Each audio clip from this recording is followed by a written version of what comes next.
This year we had a 1-week break for Nowruz, so I came down to Iraq with my wife and son. We just came for Ziyarat, and those who don't know what Ziyarat is, basically it's an opportunity to come visit your imams or those who were bigger personalities in the early years of Islam. So just in the several cities that I went to over the past week, we had the opportunity to visit 5 of the 12 imams.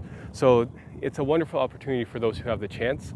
And that was just going to Kazimain, Samarra, Karbala, and Najaf.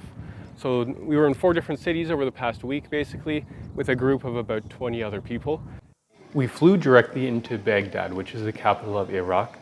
It's near the Tigris River, and this is the resting place of 2 of the 12 Shia Imams. This includes the 7th Imam, Musa Kazim, alayhi salam, and the 9th Imam, Muhammad al-Jawad, alayhi salam. After a night in Kazimain, we went north to Samarra, and this has been a relatively dangerous place, whether it's the Iranian-Iraq War or attacks by ISIS as well, back in 2014. And this also was the resting place of 2 of the 12 Imams, the 10th Imam, Imam Ali al-Hadi alayhi salam, and the 11th Imam, Hassan al-Askari alayhi salam.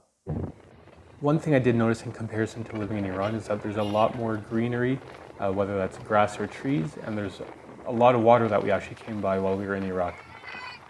However, it still is very apparent that the country has been hit by war for decades. You see this barbed wire here even. There's a lot of military checkpoints all over the place as well that still remain. We then drove about 4 hours south to Karbala, and this is the resting place of Abbas, the son of Imam Ali alayhi salam, and the 3rd Imam, Imam Hussein alayhi salam. And this is said to be the actual area where the Battle of Karbala took place, where the enemies of God slaughtered the family of the Prophet, peace be upon him. The first time that I ever came to Iraq was back in 2014, which was sort of during the peak time of ISIS. And even at that time, it was during Arba'in, and it was said to have about 20 to 25 million people who came from Najaf to Karbala. Then we were headed to Najaf, and this is the shrine of Awn ibn Abdullah, clearly very much under construction at this point.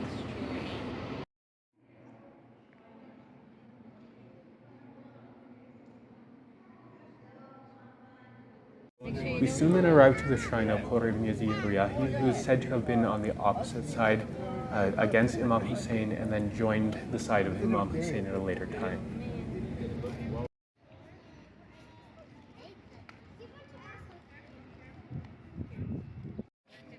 After arriving in Najaf, we went over to a place called Masjid al-Hanana, which is apparently a place where the head of Imam Hussein was set. Within a few blocks, we were then at the resting place of Kumail ibn Ziyad, who is the personality that had been given the dua Kumail, that we all recite on Thursday nights.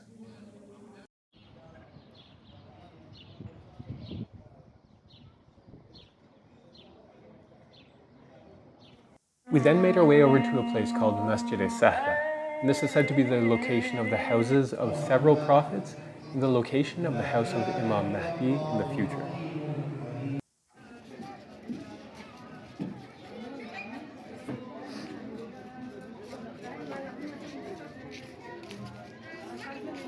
Our next stop was then the shrine of Maithma Tamar, and soon after that, it was very nearby as well, is the Masjid-e-Kufa.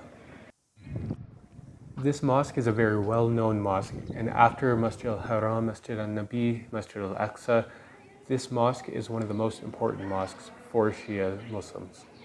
There are many stories related to this mosque, including relating to Adam and Noah, and it's also the resting place of Muslim ibn Aqil and al-Mukhtar as well.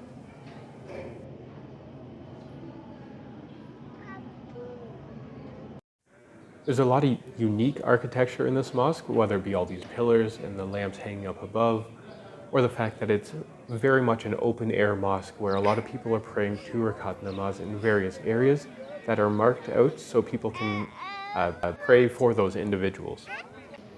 Like I said, I came back in 2014, and I don't remember much of this architecture that's around the shrine of Imam Ali alayhi salam. A lot of it seems very new, but it's definitely beautiful nonetheless. A lot of people come in, they see the gold domes, they see silver, they see all sorts of fancy things, but what they don't see is what's outside of that.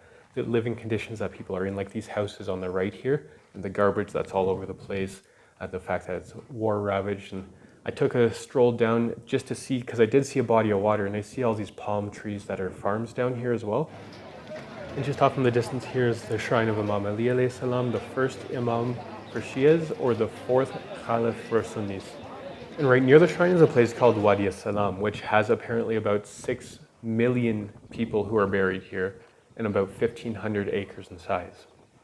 I'm very thankful I've had this opportunity for the second time in my life. The first time, like I said, back in 2014, and again right now in 2023. Whether it be visiting the burial sites of your Imams or the personalities from the early years of Islam, it's a great opportunity if you ever have the chance to go for Ziyarat. But you don't have to act like every given moment that you are away for Ziyarat, you have to spend within the shrines. Take a moment to look around you, take a moment to see what God has created around you in a new land with new people. Inshallah, may Allah give you the opportunity to visit your Imams as well and continue to guide us on the straightest of paths.